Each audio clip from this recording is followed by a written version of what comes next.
Если говорить о тенгрианстве, то я скажу вам такое, что это самая древняя религия в мире, которая возникла примерно 3-4 тысячелетия, вы понимаете, вот до нашего времени.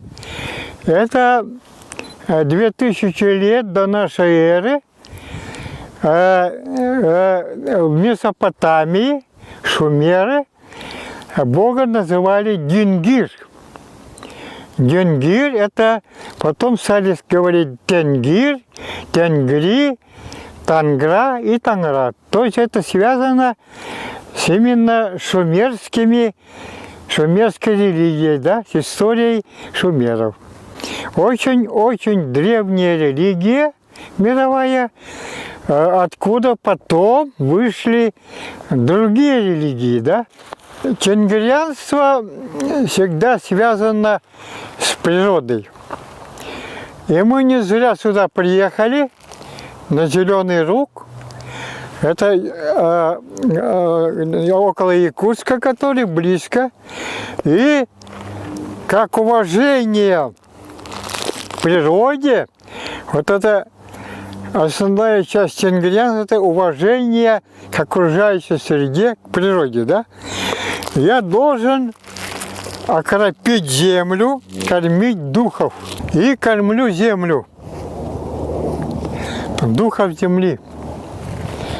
О, духи земли, я вас приветствую, преклоняюсь перед нами и кормлю вас, угощайтесь.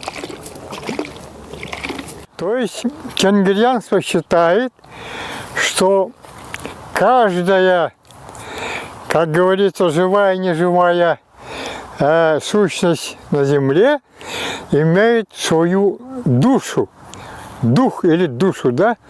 По-якутски это называется ичи. Ичи, вот трава, вот любая трава, вот это дерево, вот деревья, вода, озера, реки, все имеют как бы душу, живую душу, да? Вот. И якуты до сих пор, они уважают природу на селе.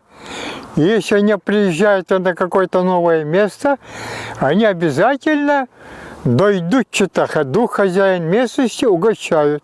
Исехи, самый главный тенгрианский праздник у народа Саха, это Исех. Так, этот Исех, который проводится летом в дни солнцестояния. Солнце, когда стоит, как бы, да, на самой вот верхушке, вот это есть дни солнцестояния, это главный тенгрианский праздник. И это уважение именно к природе, вот это и отличает тенгрианскую религию и веру от всех остальных религий, да? Вот, например, от христианства. Христианство возьмите, ислам, синтоизм, там, даосизм и так далее, они в основном основаны на чем? У них постулаты учения Бога о нравственно-этических нормах поведения человека, да? То есть они говорят, не греши, не ври, не обманывай, не лги там, ну, не воруй, не убивай и так далее, да? Ага. Ну, все эти понятия тоже есть и у тенгрианства, потому что тенгрианство не позволяет насилия абсолютно, не позволяет никаких конфликтов, чтобы люди друг на друга, как говорится, оскорбляли и так далее, но и в то же время они, чтобы уважали не только друг друга, как говорится, ближних своих, но и, как говорится, уважали другие народы. И это называли, этот вот космос называли как Бог. Поклонялись небу, да? Вот, и все говорили, все зависит от Бога. Это откуда у Саха? Саха, они, как доказано сейчас, были когда-то в глубокой древности арии Шакья. Шах. Шак или Сах. А что такое Сах? Сах – это свет, это тепло, это солнце. Сах. Поэтому мы себя называем Саха. И народ Саха является одним из самых древних народов, реликтовых народов в мире, который сохранил древнейших времен, тысячелетиями, сохранил свой язык, свою культуру и свою религию, религию Бога Неба. Откуда это все? А это от Саха, это нам досталось от ариев, да? Потому что Саха, Саки, это были Шакья, арии Шакья. Вот. И вот мы, народ Саха, якуты, сохранили все это, понимаете, вот, что очень интересно. И дожили вот до наших времен. Это сколько это? 4-5 тысячелетий мы как бы существуем, не забывая свой язык, свою культуру и религию, да. И об этом я узнал впервые в Москве, как в 60-х годах, 70-х годах я учился в Москве в Институте кинематографии. И как-то я встретился с одним молодым евреем-ученым, и он у меня спросил: а вы кто по национальности? Я говорю, я якут. Якут Саха. А, вот. Говорит, сейчас, говорит, в мире сохранились хорошо, вот, сохранились два народа, которые сохранили свой язык, культуру и религию. Я спросил, а кто?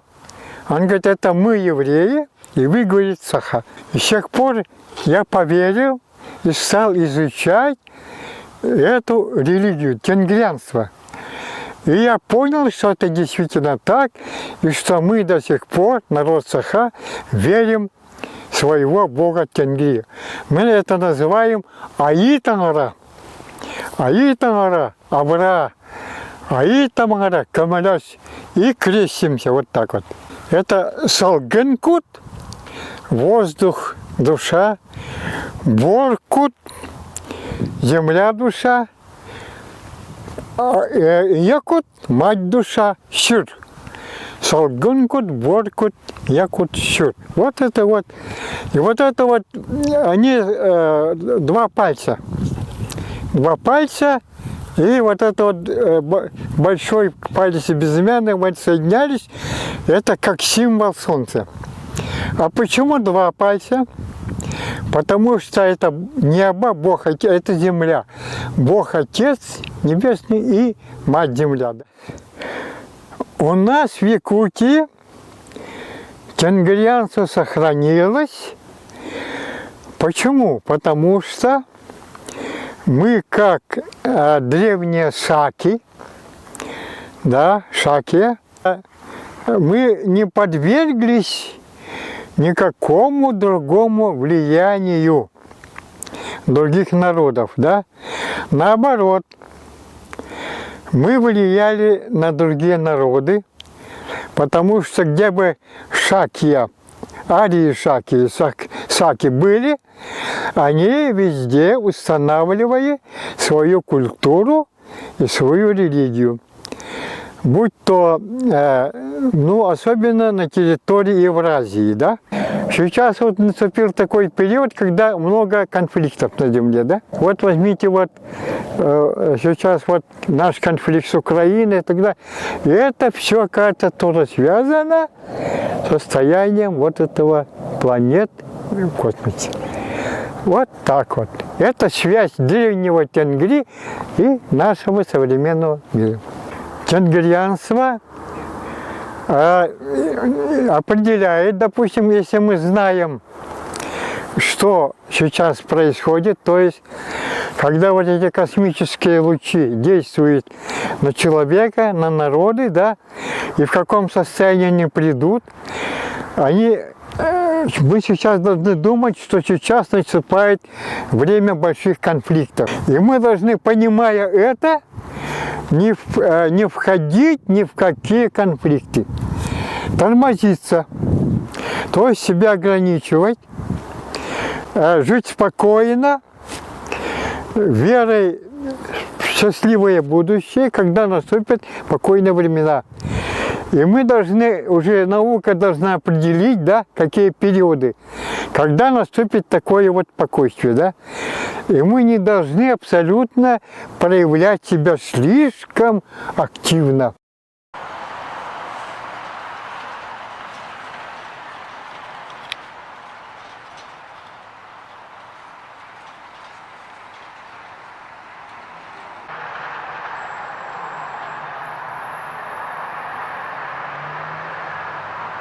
Если говорить о храме, так, Бога Тенгри, то сначала, это в древнейшие времена, храмом Тенгри была сама природа. Лес или тайга, вот они приходили сюда, туда, на природу. Это как мы сегодня были вот на Зеленом лугу, это как бы храм Тенгри. Лес, роща, река, вот это как бы был храм.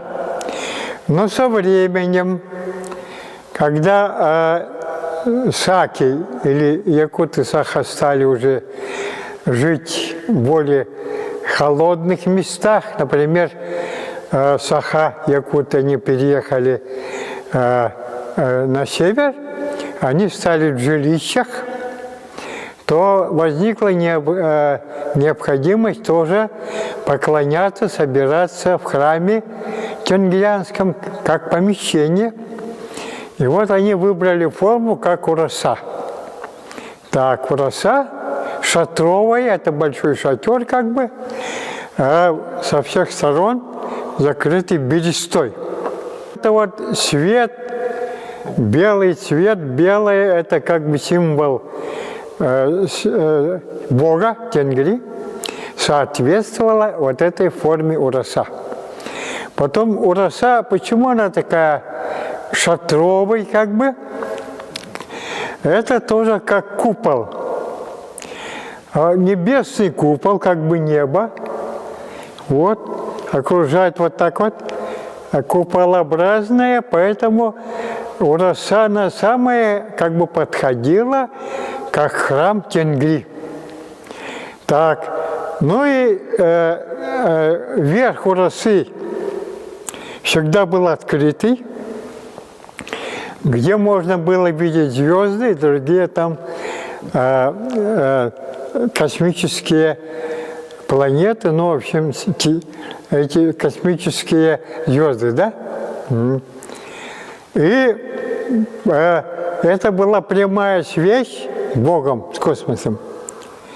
Оттуда сверху, и в центре был очаг, холомтан, вот тут тоже есть холомтан, где разводили костер. Костер, огонь, пламя огня, это как бы символ тоже божественный такой сах. Якуты саха, как потомки древних ариев Шакья, сах, да, они поклонялись именно солнцу, огню. Самое святое священное место в России – это Хаппахчи. А Хаппахчи было орнаментом крестами. И вообще крест – это символ как бы Бога Тенгри. Оно перешло от символа солнца. Символом солнца всегда был крест. И вот эта вот символика, крест Тенгри, древнего бога, потом постепенно перешло, символ этот перешел в христианство, кстати. И христиане переняли у тенгрянцев очень многое. А что такое церковь? Вот в русском, славянском языке такого нету, церковь. Это, оказывается, тенгрианское, тюркское определение, сакское, кстати. Серкеба. Серкеба. То есть серкеба – это помещение для обрядов. Кеп это обряд, сер – это вот пространство. Пространство для обрядов. Даже вот такие слова, как «аминь» после молитвы, вообще говорят «аминь». «Аминь» – это тенгрианское, тюркское слово, якутское «аман». «Аман» или «аман» говорят, да? «Аман» – это искренне от души. «Аман». «Аман» потом стало у христиан, у православных «аминь». Или «Аллилуйя». «О, аллилуйя», славят Бога. «О, аллилуйя», крестится, да? Тоже пришло от тенгрианства, от тюрков. «Аллилуйя» – это «ал-улу-аи». «Алую-улу-аи». «Ал» – это всеобщий великий Бог. Переводится «Аллилуйя». Это стало у русских, у православных «Аллилуйя». Древние самые тенгрианцы имели вот этот свод законов Тенгри. Это был псалтырь. А что такое псалтырь? Псалтырь, если перевести с тюркского, даже с якутского, это бас-ал-тыл. Бас-ал-тыл – это бас, это главное, ал – священные, тыл – слова. Главное священные слова, псалтырь. И вот этот тенгрианский псалтырь, кстати, хранится в Ватикане, в архиве Ватикана. И когда туда приезжал Алжас Сулейменов, казахский известный ученый, поэт, филолог, он хотел вот этот псалтырь посмотреть, прочитать. На тюркском языке написано и хранится в Ватикане. А ему не дали этот псалтырь, потому что постоянно христианство боролось с тенгрианством. Ну, как борьба конфессий, да, религий. Они уничтожали все, связанное с тенгрианством, потому что хотели насадить во всем мире только христианскую веру. То же самое ислам. Арабы тоже, хотя ислам произошел тоже от тенгрианства, Аллах, священный. Последующее поколение уже забыли, не помнят, что такое тенгри. Да? Ага. Оставили только якуты Саха. Понимаете? Вот эта религия, все эти обряды остались только у народа Саха, то есть у нас, у якутов. Вот за что их надо и благодарить. Вот ураса именно вот этот вот храм Тенгри, который до сих пор, вот и сейчас вот это вот, Арчидета, это я считаю, как для нас, для современных якутов Саха, как храм Тенгри.